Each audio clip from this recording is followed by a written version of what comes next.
Welcome to the Humanities Team podcast with me, Steve Farrell. Humanities Team is an international spiritual movement whose purpose is to communicate and demonstrate the timeless truth that we are all one, with the divine and all life, caring for each other and the world we share, so that people's actions reflect this profound understanding within our generation. We believe that living this truth is essential to resolving the most chronic and acute world challenges and vital to creating a flourishing world of peace, harmony, and happiness. We offer transformative education programs in personal and spiritual development, and we host an annual event called Global Oneness Day. Similar to Earth Day, which galvanized the global environmental movement, Global Oneness Day has become a catalyst for spiritual activism and an integral part of the present-day global oneness movement, which represents a profound new paradigm in human culture.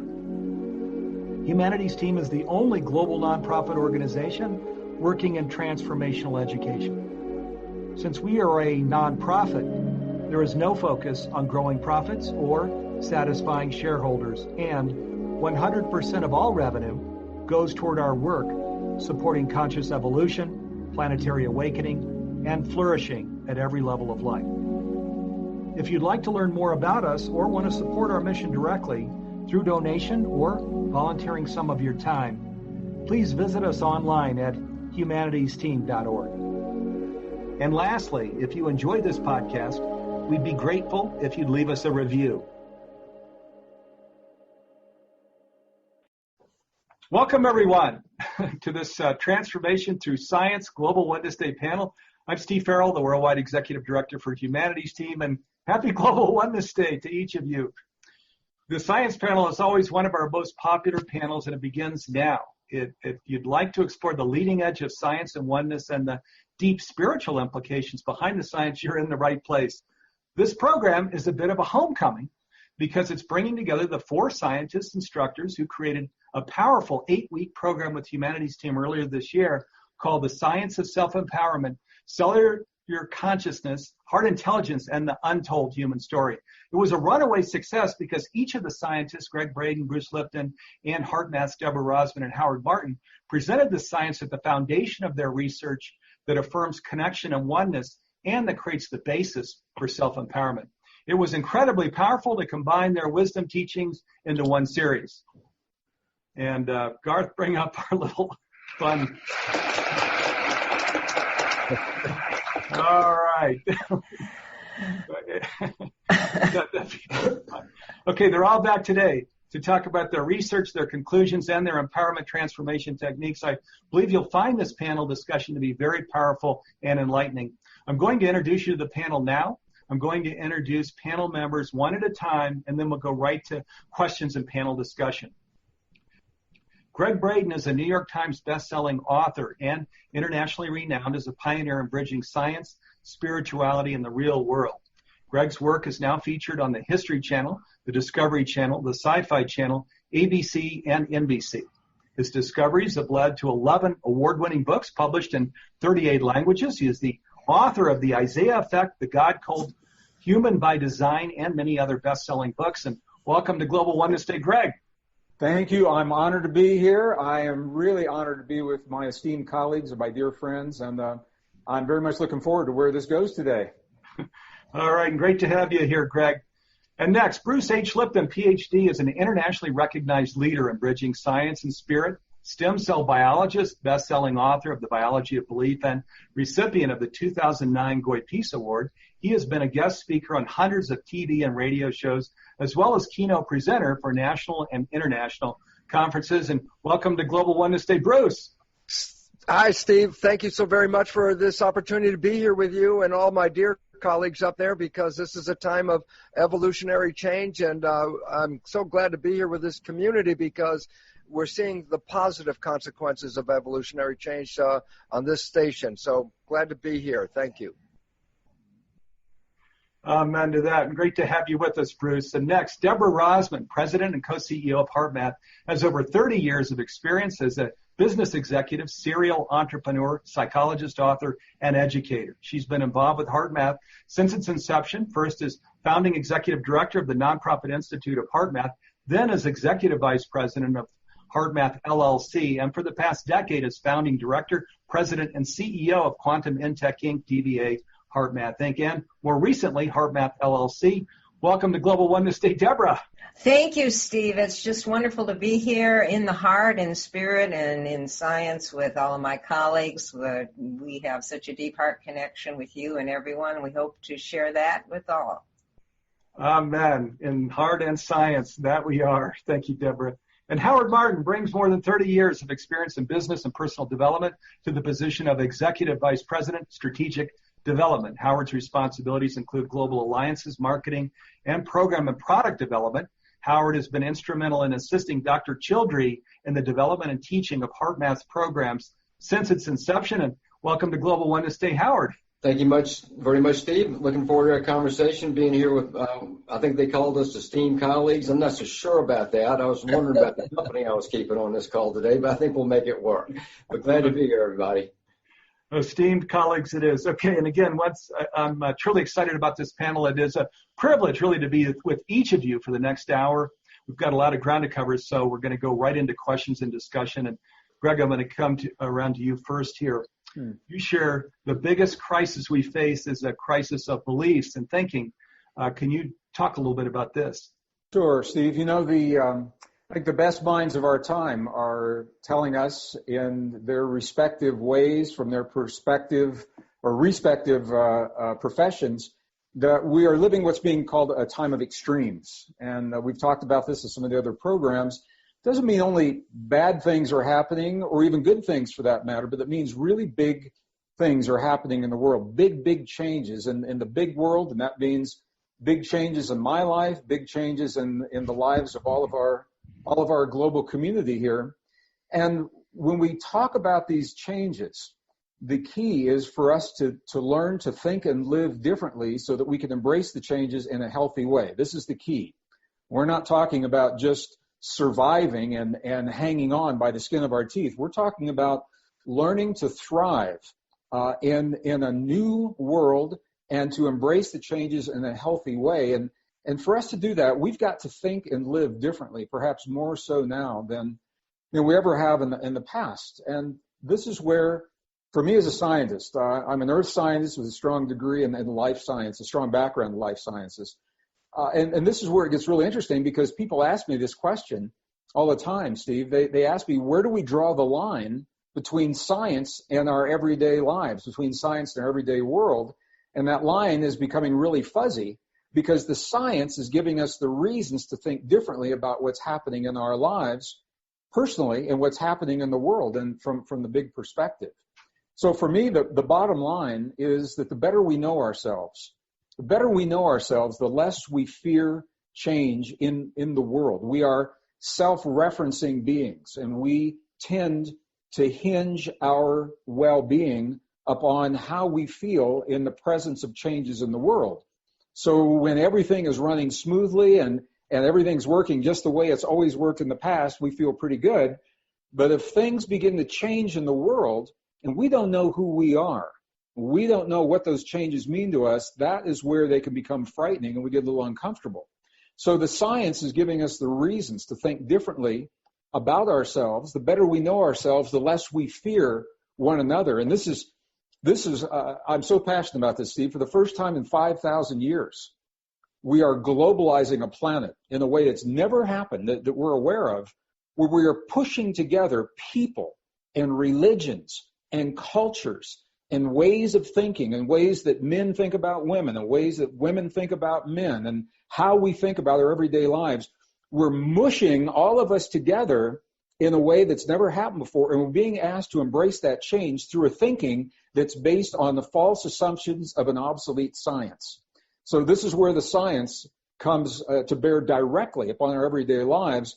And perhaps the most important thing, the better we know ourselves, the less we fear ourselves. The better we know ourselves, the less we fear our own power, as the science is revealing the extraordinary potential that we're only beginning to understand, perhaps only beginning to tap, that begins in the heart. It begins with our perceptions. It begins with our beliefs. So we are steeped in a story, a scientific story, 150 years old, based upon separation, competition, conflict, struggle, scarcity. And we have to say that story, it may have served us in the past. It worked well enough to get us where we are today. But the world is changing, and that story is no longer serving us as we embrace those changes. So the new discoveries are telling us that nature is actually based upon cooperation, what's called mutual aid, that we are capable of self-regulation, self-regulating our biology in ways that sound extraordinary, science fiction-like in some respects. But as we begin to embrace these abilities in our lives, my feeling is it's less about extraordinary and more about ordinary ways of living. I think we're intended to embrace these capabilities in our everyday lives, and in doing so, embrace these changes that we're talking about in a healthy way. So I wanted to lay that out as a foundation, and we can tie back into that as we go through the program today, Steve. Fantastic. Well, you've set the table well here, Gregg. Thank you. Yeah, new ordinary that we're coming into based on the things that you just discussed. Thank you. So, and this is perfect, Bruce, as we come over to you, because you share we're on the verge of evolving into one super organism that we can call humanity or life. Can you talk a little bit about the Evolutionary Leak that's what Global Oneness Day is about? Well, yeah, basically, if we just look outside at the world and you can see how chaotic everything looks out there. I mean, we have religious chaos, economic chaos, political. Everything seems to be in a strange upheaval. And the fact it is an upheaval because we are in the midst of an evolutionary change, a profound change of moving from where we are as an unsustainable civilization into an opportunity to create a civilization that can thrive into the future. The significance about all this is that when we've looked at the nature of evolution, that's sort of like a guideline. The idea of evolution is a review of how we get from A to B and explains the nature of evolution. We bought into a theory called the Darwinian theory of evolution. And the relevance about that is, well, it explains evolution, but it also puts the mechanism of evolution as a consequence of slow, imperceptible changes over billions of years with altering genes. And that evolution then is based on the genetic complexity. And so when the Genome Project was getting off the ground, the idea that separates us from lower organisms to the organisms that we are was presumably the amount of genes that we have. And this was the big shock in the entire system because when they started the Genome Project, they first look at a very simple organism that we use in research on behavior and genetics, a miniature worm called Caenorhabditis elegans with 1,271 cells. And so that was a starting point of, well, small genomes going to big one. And it turns out there were 20,000 genes in that worm. Well, as they started to progress up the scale and they started getting up higher in the evolutionary tree, so they come to humans, then they go, okay, well, they anticipated in excess of 100,000 genes in the Human Genome Project. When they did the project, it turns out there are only 20,000 human genes. And all of a sudden, the whole vision that evolution is based on the genetic changes that go through time it collapses. It's not what evolution is about. They were looking at the wrong metric. Rather than focusing on genes, what is evolution about, the tree of evolution? It shows an increasing level of consciousness from most primitive organisms with primitive consciousness, such as bacteria, up to higher and higher levels of consciousness, and they get to humans, and I believe even higher than that. And the significance is it wasn't based on genes, it was based on nervous system and the evolution of the nervous system. And the nervous system is a physical character. And I say, so why is it relevant?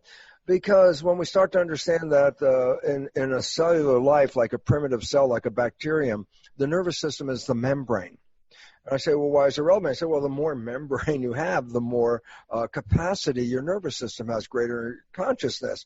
Well, it turns out when we started, bacteria live in capsules like a hard shell. I say, well, why is it relevant? Because you can only put so much membrane in the capsule. I go, so in the beginning, the first level of evolution was bacteria form, and then you try and make the smartest bacterium you can by what? Increasing the function and capacity of the membrane. But then I say, oh my gosh, guess what? You reach a limitation because the result is this. I can only put so much membrane inside that capsule. And when you reach the full amount of membrane, you can't make a smarter bacterium. Well, then I say, wait, the whole foundation of evolution is the intelligence of the system, and the first thing we find out is what? That the nervous system of the bacteria reaches a maximum development. It can't get any smarter because it can't add any more membrane. And I say, wow, evolution stopped when it made the smartest bacteria. And I go, no, it changed paradigms. When I made the smartest bacterium, the next evolution was to bring all the smart bacteria together to share their awareness. And so the bacteria came together in a structure called a biofilm, which is a whole bunch of different bacteria living inside one membrane. And that these different bacteria share functions and create the character of life inside a membrane enclosure of a community of bacteria. I go, in evolution, that community of bacteria turned into what we call the amoeba. Some of the bacterial remnants are still there. The mitochondria, for example, are still the bacteria structures inside that cell, but all the other functions were involved with changing the structure. So we go from a bacterium to a cell without a capsule, an amoeba, which just has a skin on the outside, and say, oh, thousands of times more membrane in an amoeba than in a bacterium. So we say, oh, we got a smarter organism. And we're going to make the best amoeba possible by adding more membrane and specializing it. And I go, that was the next phase. The single amoeba was increasing its ability to use its membrane to highest capacity. And then I go, oh, my goodness, guess what? You can't forever blow up an amoeba for bigger and bigger. Think of it this way. Think of the cell as a water balloon, and there's water in there. That's the cytoplasm. I say if the balloon is not filled up with too much water, we could pass the balloon around all day long. But if you start to make the membrane too big, too much water inside, the cell, in this case, gets too big, the membrane can't hold on to the contents, and if you try to throw a big balloon filled with water and try to throw it, it'll rip and the water would drop out. I say, a cell, like that water balloon, can only get so big because if it gets bigger than that, the membrane can't hold on to all that cytoplasm. So wait a minute. Then that meant once the amoeba was formed, the next level was to make the smartest amoeba, but it too ran into the fact that I can't make any more membrane. So then evolution stopped again. And I said, then what happened? It's like repeated the pattern. The amoeba started hooking up with all the other amoebas, making communities. And then I go, well, an example of that is you and I. We're all here as what? Communities of upwards to 50 trillion amoebas sharing their awareness, and they create the human. And I go, and about the human, I say, well, the human nervous system is contained in the skull. It's like the bacterium. It's got a shell around it. And so the next level after the human formed as an individual organism and maximize the amount of surface area, membrane inside the brain. That's why we have all the folds, gyri and sulci in the brain. That's surface area. The more folds, the more surface area, the more intelligent. But like the bacterium, it reaches how much brain can I put inside the skull? And it reaches a maximum. Evolution stopped again. I said, we have a pattern. First, you create an individual organism, a bacterium, phase one. Phase two, you bring the bacteria together. Once you maximize the intelligence of the single one, you bring them together to form a community. And then I say, oh, well, that created the amoeba, a single organism, which then when it maximized its awareness, it wasn't able to get any smarter, it joined up with the community of bacteria, and then they ended up creating us. Now, what are we? Well, we're a new organism, and in the first part of human evolution, make the smartest human you can make, fill up that brain capacity with all the surface area you can. Evolution stopped. And then what? We're in the phase now of what? The coming together of the humans into that community to share awareness. Now, this has been happening for about 30,000 years, starting with very small communities of humans, tribes and families, then growing into nations and states and all that kind of stuff. And I say, and the next level that we're involved with at this moment is to recognize that all humans are cells in the body of an evolving organism, a superorganism, where each human is the equivalent of a cell, and that superorganism is called humanity, where all the cells come together, share their awareness, and then jump the evolutionary leap. So evolution is not one continuous imperceptible change over a billion years. Evolution has start and stops. First, you create an individual, make it as smart as you can, evolution stops. Then take the individual, make a community, make it as smart as that community can be, It stops, creates a new organism, make that one smart, and when it's filled up its intelligence, then make a community of that. So there's a pattern. Start with a single, then make a community. And where human evolution is at this very moment is the very exciting part of recognizing, okay, we're not going to be behaving as individuals. We already got all that worked out. Our next level of evolution is working as community, a global community, where the borders separate and the cultures start to recognize there's an overriding humanity. That's what we represent. And so we're on the verge of an evolutionary upheaval to jump into the next level, the multicellular version of humans. And what's really neat about that is, as you bring more and more humans to collectively together to share awareness, there's a process called emergence. And emergence is this. You can bring a bunch of pieces together and you can understand how all the pieces work. Let's say like we'll make a computer, and I say, oh, there's resistors. Yeah, we know how that works. And there's transistors and there are capacitors and there are all different kinds of diodes and things like that. And I said, I can tell you about how each piece works. You know, even though we had all the pieces, nobody saw the computer. The computer had to be putting all the pieces together in a new organization. And that was an emergence. In other words, from all the parts, you couldn't predict a computer by looking at the parts. But what will happen when the parts come together in the right order, a new thing emerges. And right now, we essentially are the parts coming together to emergence of a new civilization, emergence of a new worldview. And it's very timely and important for at this moment, the planet is facing what is called the sixth mass extinction of life.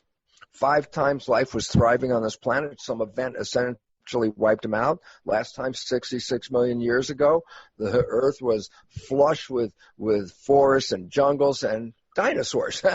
And a comet hit Mexico. Boom. Wiped out the web of life. Dinosaurs disappeared. The lush tropical forest disappeared. And we started all over again. Well, today we're in the 6th mass extinction, where life is getting wiped out so fast that we're essentially wiped out 90% of the life in the sea as humans. We're destroying the animal populations. We're down to less than 70% of the animals on this planet that were here in 1970. And it says what? We are creating a mass extinction, and that's where science emphasizes we, because it said this mass extinction is due to human behavior. And so I say, what's the relevance? The only way out of this civilization is to change human behavior. And this change that we're seeing right now, and that's why I'm so happy to be here with you, Steve, and all my friends out there, is that this change is happening right now. The evolution of us coming together and creating a change in the way we live, because it's our behavior that is causing the extinction. It will be our collective behavior when we come together that can turn this ship around and take us back to the garden that we inherited when we first came here. Right, thank you, Bruce. Yeah, emergence of a new civilization. That's why we're here. Beautiful. Thank you. Deborah, I'm going to come over to you. How does today's science validate spiritualism and ancient wisdom? I think that's really important, because if you look at what Bruce was saying, and he started talking about consciousness, it's evolution of consciousness. And evolution of consciousness is really what about spirituality? I mean, again, there's a field that is somehow guiding and informing this evolutionary transformation. And in our research at HeartMath Institute, we're seeing a lot of new, exciting aspects of interconnectivity and a field of information outside of time and space that seem to be informing a lot of what our own heart's intuitive guidance is telling us. If you're spiritual, you want to access wisdom. The wisdom of the heart is what all the ancient cultures have talked about, even though they didn't know about each other. This heart is more than just a blood pump. It is our access to this field where we can become attuned to this evolutionary thrust and the information and the guidance that's happening. So the spirituality aspect of people who are connected, they intuit that, we intuit that. We wouldn't be here without an intuitional feeling of oneness and connection. And science is catching up, is starting to be revealed how we're interconnected with each other energetically, with the Earth's fields. And that's very exciting because it not only helps us expand that attunement together, but it helps us inform more research to facilitate that. And Bruce was talking about the nervous system as what's evolved. Well, the next step for humanity is to be able to learn how to self-regulate our stress response, our nervous system responses, our fight, flight, fear responses that Gregg was talking about, is that fear of the unknown, that fear of change can block our higher intelligence or what we have even intuited. As we begin to learn how to shift back to the heart and reconnect with who we truly are, connect with the love that creates the oneness, the higher dimension of what's available that's unfolding itself into this earth dimension, that's part of the next level of evolution. And that's what spirituality and people are waking up to. At the same time, to access that and not just have it as a belief, we have to be able to manage our emotions and reactions and tune our nervous system like antenna to this field to be able to receive through the intuitive guidance of the heart, that inner wisdom, that connection, that knowingness that we are all connected, and then follow what our heart's guidance is in our personal lives, where the rubber meets the road, how we manage ourselves in our relationships, in our workplace. That's key to how fast this is going to happen. That's key to the collective empowerment, self-empowerment and collective empowerment. We are being asked to mature to another level of self-managed, self-regulated individuals that can access these higher dimensions and co-create and facilitate this shift. That's the next level of human consciousness, and it's unfolding really rapidly. Millions of people are waking up to the power and intelligence of the heart, whether they call it that, and our heart connection with each other, and all the craziness and chaos happening in the world is helping people to actually say, there's nowhere else to go for an answer. There's only place to go is deep into the heart for the answer, which is also an ancient saying that is really validated by science now, that the heart is not just this pump, it's this connection to a field, but it's also where we can sync up our heart, brain, nervous system and get more clarity moment to moment of how to manage our lives, how to make choices right at those hinge points that are going to be better for us and the wholeness, that are going to improve our health, our wellness, our way of connecting and relating to each other. I mean, that's why we developed, and Doc Childrey, the founder, developed the Heart Math System, is to help people understand a step-by-step process of connecting with this heart intelligence and unfolding it for fulfillment, for becoming who we truly are, for unfolding our potential, the true human potential, which is emergence of our physical self and our spiritual self and the wider connections of consciousness. And so it had to be based on science. That was part of the beginning, is that we do research in our lab to see what this process is by which the pathways that spirit communicates to the body through the heart, nervous system, brain. How does it all work together? And so that's been our contribution. And now many, many other people and universities and institutions are actually collaborating and with that research, confirming it. There's over 300 published peer-reviewed papers now. And it's starting to spread into mainstream science, to take the woo-woo out of spirituality and see that there is no separation between scientific inquiry and spiritual experience. And that'll take a while to unfold, but if you look at how we're connected through all the social media and the quality of information, and the tribalism happening right now, it's all part of the process of awakening. And as more and more people learn to self-regulate and self-empower and live more from the heart, operate more from the heart, filter their perceptions more through this heart's awareness and heart's intelligence, which we call heart-based living, we're going to see an acceleration of this process, and the field is supporting it so that it is the next level of activation of humanity. And so that's why I'm so passionate about the collective mission we all have, which is to help activate the heart of humanity, because that's where this future is based on. All the religions, all the ancient cultures said wisdom is in the heart. What we need to do together is access it and have science help collaborate and facilitate that access.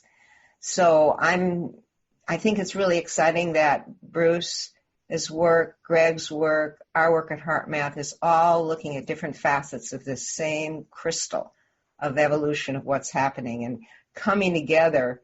And there's others and other scientists that as we bring that science and spirituality together with practical applications for people, people will be able to access this information field that is guiding this evolutionary process, always has. And we can see the beauty of nature and human consciousness and our conscious awareness merge to co-create the future of humanity. Yes, we can. Boy, you can see why this is one of the favorite panels during Global Oneness Day, can't you? I mean, really remarkable explaining this whole transformation and empowerment process as you all have, and just a beautiful unfolding here. So thank you, Deborah. Also, this whole aspect of moving beyond belief, which is important, but to accessing it, heart-based living. So really beautiful. Howard, I'm going to come over to you. And so how does consciousness shape our health and disease when that occurs? Well, it's pretty interesting. Consciousness is an interesting term that nobody knows exactly what it means or how to define it. To me, what consciousness is this extremely vast field of information that we draw from through the sensory apparatus that we have, the known five senses and the ones that we're developing. We interpret that and we turn it into what we call reality, which is also collective reality, but also individual reality. So when it comes to health and well-being, I think it can be overemphasized that how much our inner thoughts and attitudes, how we're using the field of consciousness, influences how healthy we are, the well-being in our system and all of that. And again, of course, lots of research, lots of anecdotal stories, lots have been going on, psychosomatic medicine, all that stuff that's been happening in the last, say, 20, 25 years, clearly demonstrating that thoughts, attitudes, and feelings are informing things like our health and health outcomes. Not in all cases. Health is a very complex part of our unfoldment.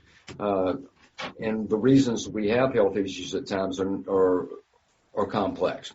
But certainly consciousness itself and that field of information, as we refine our ability to tap into higher aspects of it, filters down into our humanness. And humanness is things like our inner thoughts, our inner attitudes, our behaviors, and interactions with others, our health. All that is feeding off of this field of consciousness. So I think what all of us are talking about is accessing new information that can have dramatic influence over things like our health. We can actually change our health, reprogram our health, reprogram the way our bodies function through the inner attitudes and access to consciousness that we have. That gets pretty practical. It gets down to what are we doing moment to moment, day to day? What attitudes are we changing? What behaviors are we willing to look at? Are we being kind to ourselves? Are we being kind to others? Are we putting out more compassion to people who are in need? Are we being compassionate with ourselves? All these are questions that happen moment to moment, day to day. And each and every one of those choices that we make moment to moment, day to day, determines what the field of information that we call consciousness is going to reflect back to us. So we all live in this field of information called consciousness that to me reflects back to us not just what we think up here in our heads, but it really reflects back what we really feel directly here in our hearts. You know, the heart that I speak to is the core of our authentic self. It's the real us. It's not the assumed self. It's not the one that's plastered with personality preference or the one that's trying to be with others, what we think others want us to be. It's a deeper, true, honest, sincere, authentic part of who we are. And whatever that is feeding that field of information called consciousness that then reflects it back to us. So everything that we do, every thought, every feeling, every interaction that we have is definitely having an impact on the quality of our life, right on down to the cellular biological functions of our body that influence health outcomes.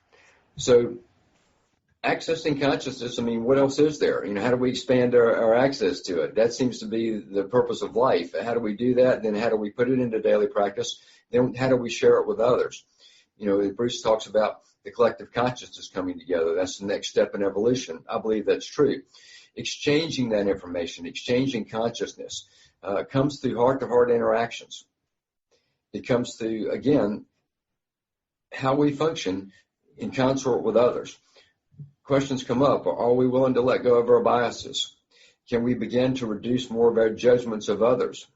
Are we willing to look at new possibilities? Are we willing to let go of our judgments and our biases in order to make a connection with someone in a way that can engender cooperation?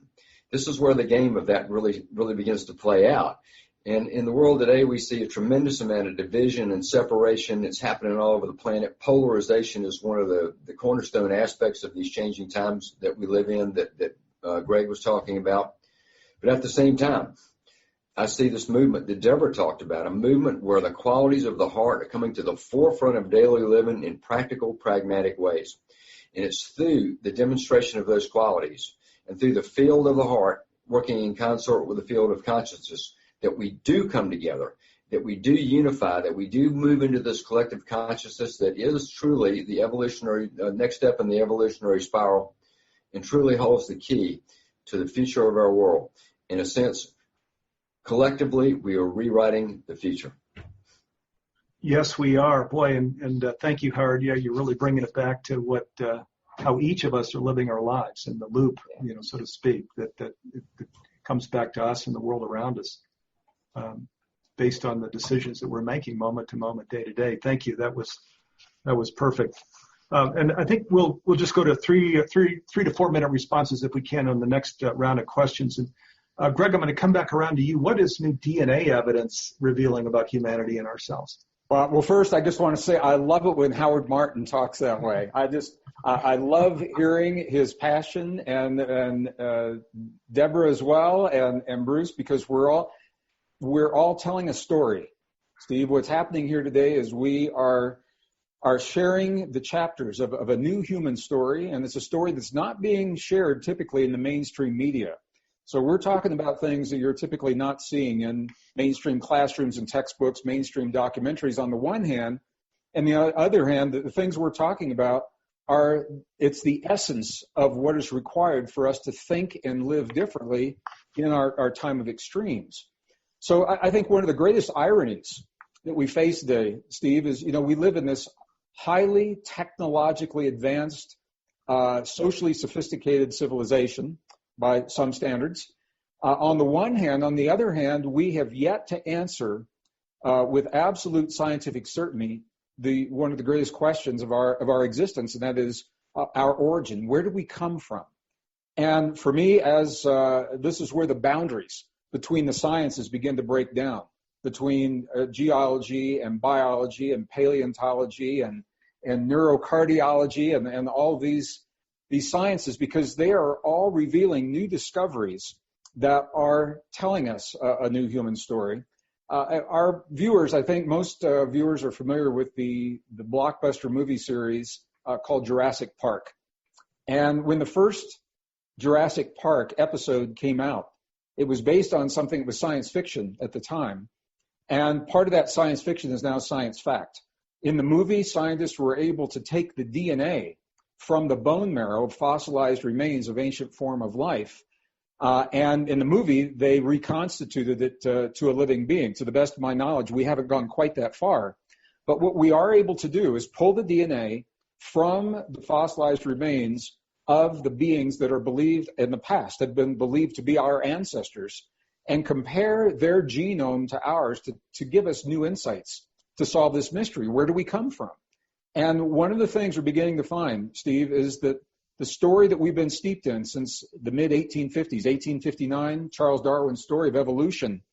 While evolution is a fact for many forms of life, and as a geologist, I've seen it for plants and animals and insects, the story breaks down when it comes to humans based upon the new DNA evidence.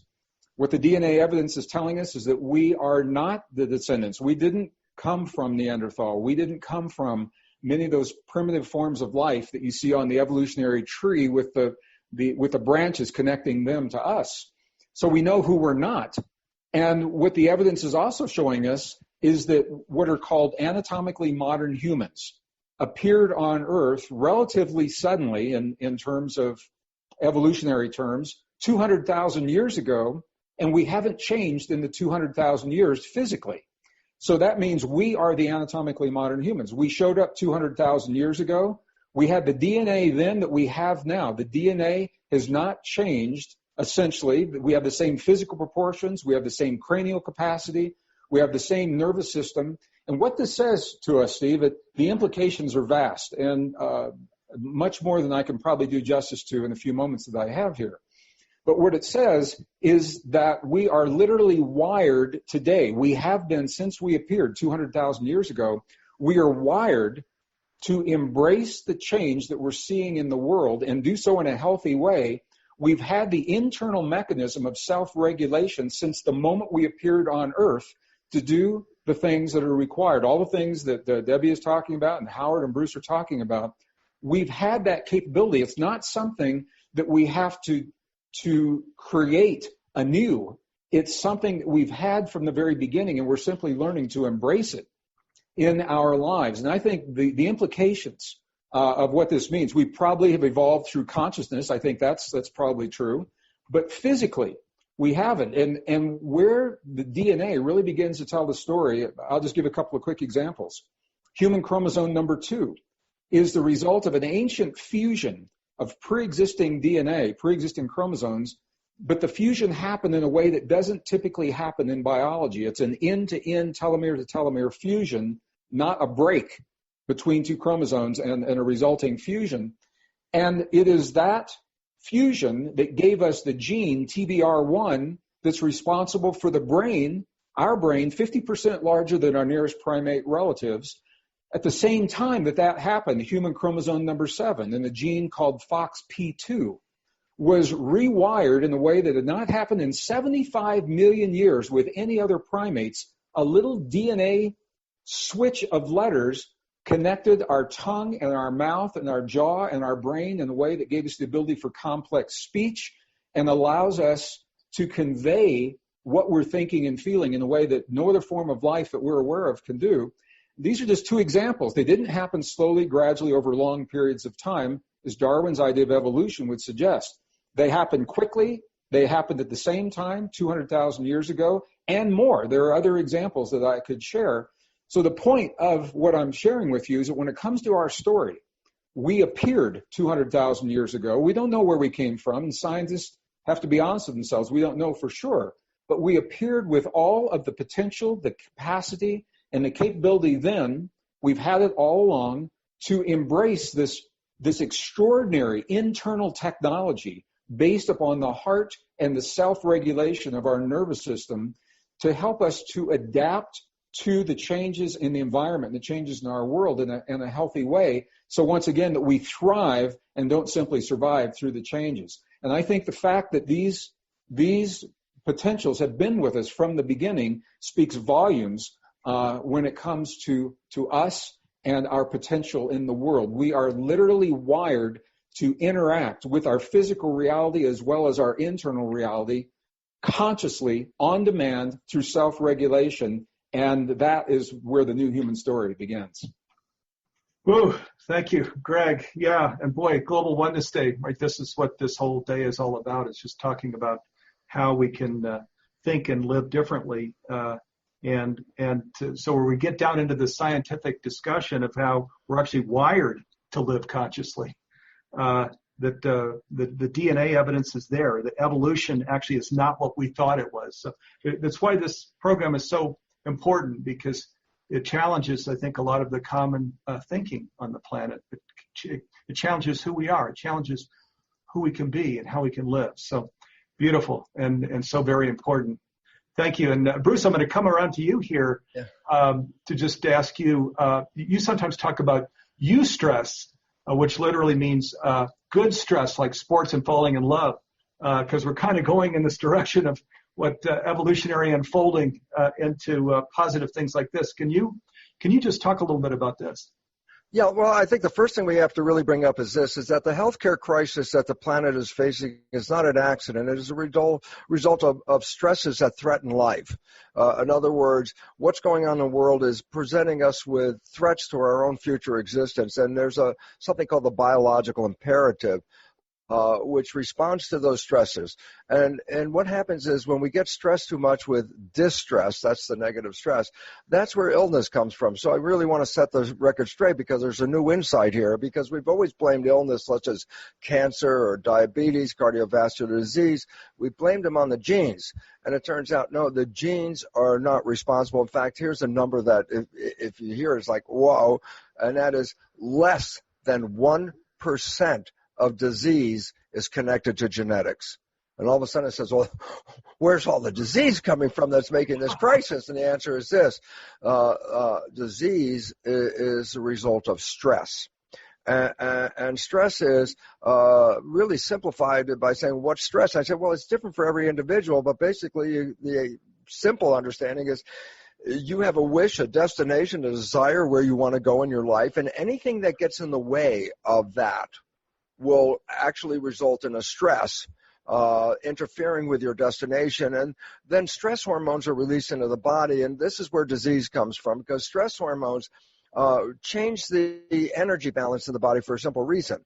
Stress hormones shut off the growth mechanism. Stress hormones inhibit the immune system. And the more stress that we're experiencing in this, fact that over 90% of illness on this planet stress, and then you look at the world, it's going chaotic on us, it's going upside down. And I say, recognize this is actually not stressful, it's very positive in this regard. The civilization that we're currently in is not sustainable. It is causing the upheaval to move out of civilization to another civilization. Just go from civilization A to civilization B. In order to go from A to B, you have to break down A and simultaneously build up B. So there's this period between A and B, which is collectively called chaos. And when you look at the world and you see all the things that are going on, and people are going, oh my God, the world's going upside down, and going, thank God. You know why? Because if we keep the same civilization we've had, that's the thing that's causing the extinction. By the simple fact is, if we don't change the consciousness of civilization, we are heading full speed ahead right now to a collision with extinction. We are facing that extinction. That's not 1,000 years from now. That's within this century, within a few decades. And so basically, I say then, what's the problem? I say the perception of the stress of a chaos is creating a vast increase in the healthcare crisis. And I'm saying, what if you let go of that stress and start to regulate? Well, this is a normal behavior necessary for us to survive on this planet. And all of a sudden, it's not that negative thing anymore. And I say, well, we have to start thinking of different kinds of thoughts and behavior and harmony. For what reason? Stress is the cause 90% or more of illness. So basically, what you want is the opposite of distress, which then turns out to be eustress, which is good stress. You say, what is good stress? I say, go out and play sports, go out and exercise. I say, why? You're pushing on your body, you're stressing it, but not in a negative way. You're stressing it in a positive way, because the body's response is to get stronger. And so I say, oh, well, if we can get in a place of eustress, then we cancel the stress that is causing illness on this planet. And I say, well, there's even more ways than just exercising and all that. It's basically start living in a positive recognition of the world, because the negative thoughts are the thoughts in the consciousness that the brain translates into the stress chemistry that causes the illness. So in contrast, as we start seeing the world in a more positive way, that understanding that this is really a wonderful experience, that love is like the potent medicine that cancels stress, we start to learn to live in love with ourselves, which is very important. That's the biggest start. And then learn to love the people around us and the world around us. And I say, well, what would be the net result? And the answer is the healthcare crisis would instantly disappear, because the only issue, we're not adversely affected by genes, we're adversely affected by the consciousness of stress. And therefore, as we come together in community and harmony, that reduces all the stress. So we're in a process of getting out of the chaos as we build this new thing. And that's why, Steve, I like being here with you and my colleagues on this talk, is because this is a transition period. And if we can move through the transition with a positive vision that this is really going to be really good, then the health issues that are facing this world right now will disappear. And it's interesting because health is not something out of our control. We are controlling 90% of our health. If you recognize 1% due to genes, the rest of it is due to our lifestyle, our beliefs, and our attitudes about life. Those are things that we can adjust. And therefore, since we can adjust it, then we're not victims. But then we have to recognize, well, how do we adjust it? And the answer is we have to get out of fear and start getting into love, because love is the resolution of this whole problem. Fear is the cause of the problem. And coming together in harmony and community, by definition, is an expression of love, because we're bringing wholeness and unity to the world. And so as we participate at that level of building up a harmonious world, guess what? We're in a case of eustress. That's the part where, my goodness, this is good stuff that's making us stronger. Yeah, thank you, Bruce. That's it. Yeah, coming into a new civilization based on higher consciousness and eustress.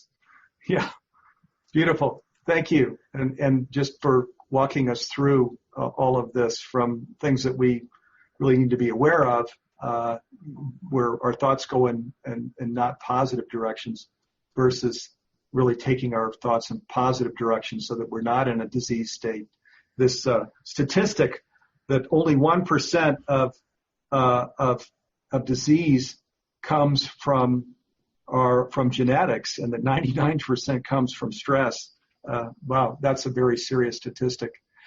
So we're actually getting here close to the end of our hour-long program. So Deborah and Howard, as I come over to you, if we can maybe go a couple minutes, and then that'll still give me a minute or two with Gregg and Bruce as we close. And so Howard, how can people bring their physical, mental, and emotional systems into balanced alignment with their heart's intuitive guidance? Well, first of all, it's recognition that your heart is intelligent. It's not just a blood pump. It's not just soft and sweet sentimental statements held in the respected confines of spirituality and philosophy.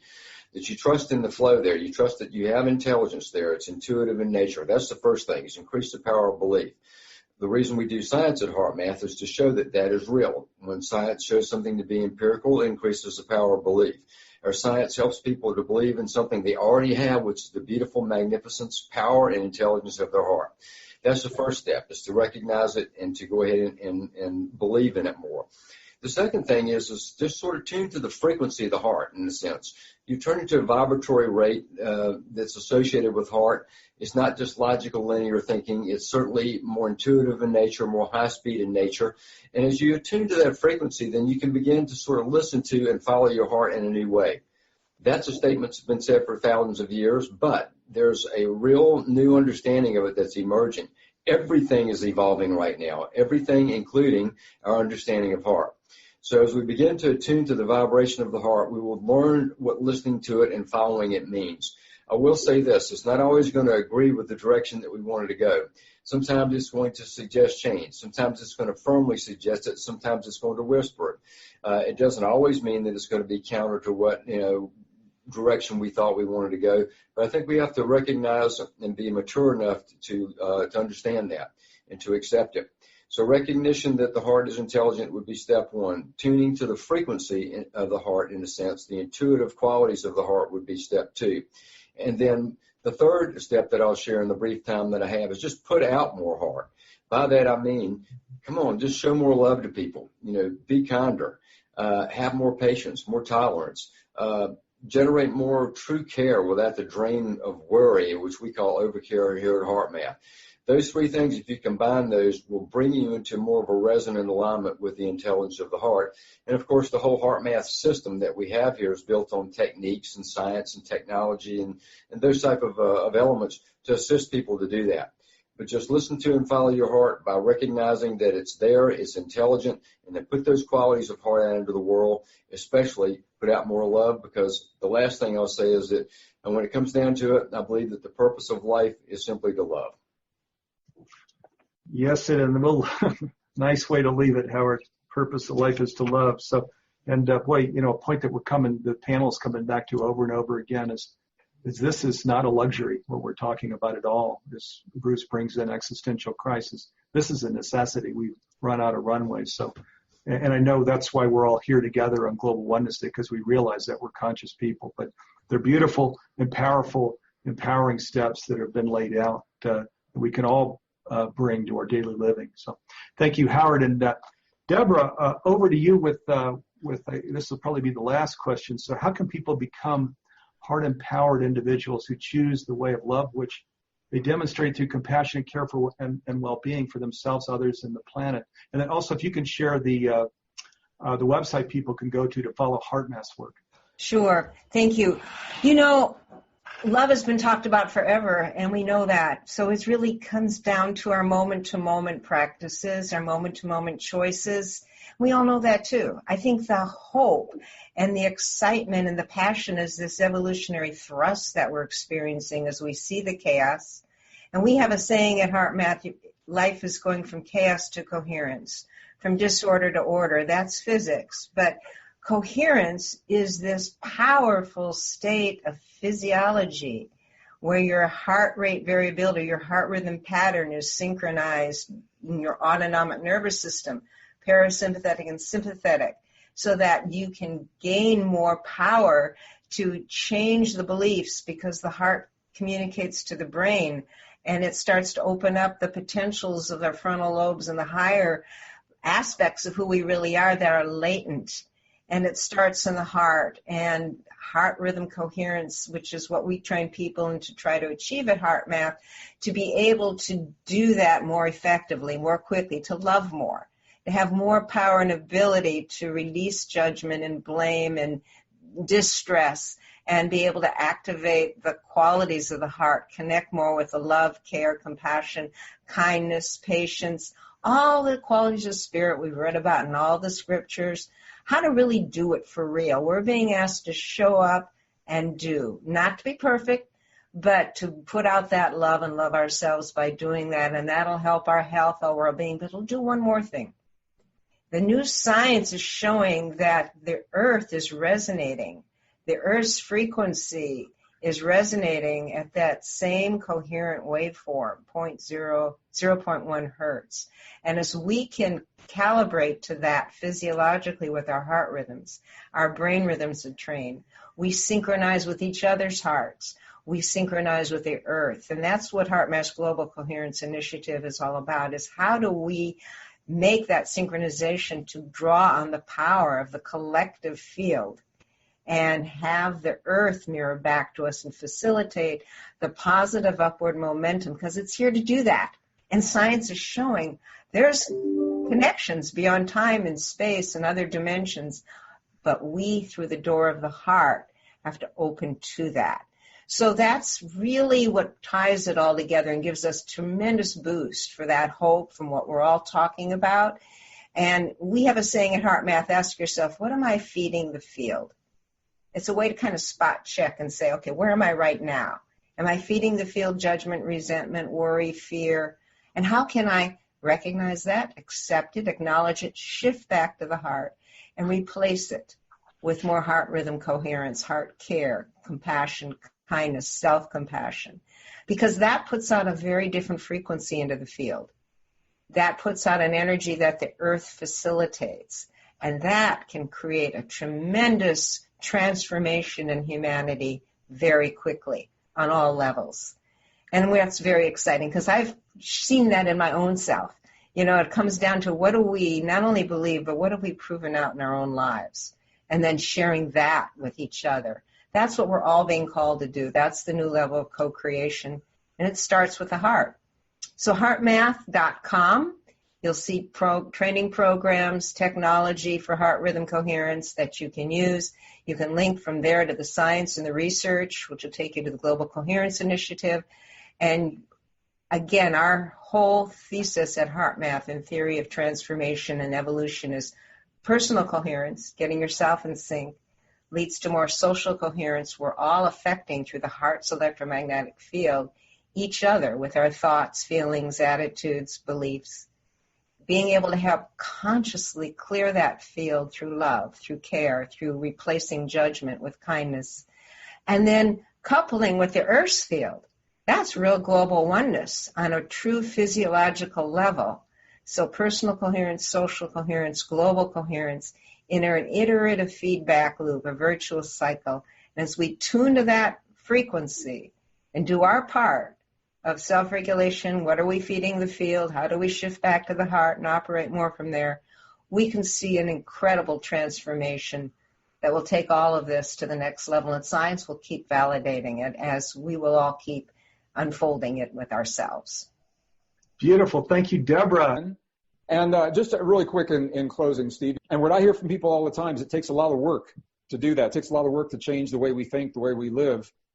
And when it comes to work, there was an author in the 20th century, Khalil Gibran, the prophet, the poet, who wrote about work. And what he said, I learned when I was 10 years old, and it stayed with me to this day. He said, work is love made visible. Work is love made visible. We're all talking about love, and we're all talking about the effort to change. And the question now we have to ask ourselves is, do we feel that we are worth the work that it takes to change the way we think and we live? And I don't think we're going to have to wait long to see how we answer, because the world that we leave to our children is going to tell us what that answer really is.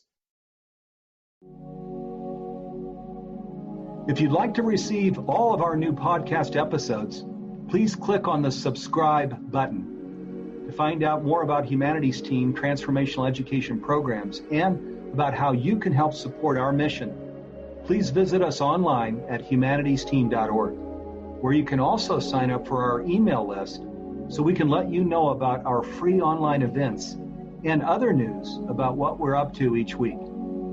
And again, if you enjoyed this podcast, please leave us a review. Thank you.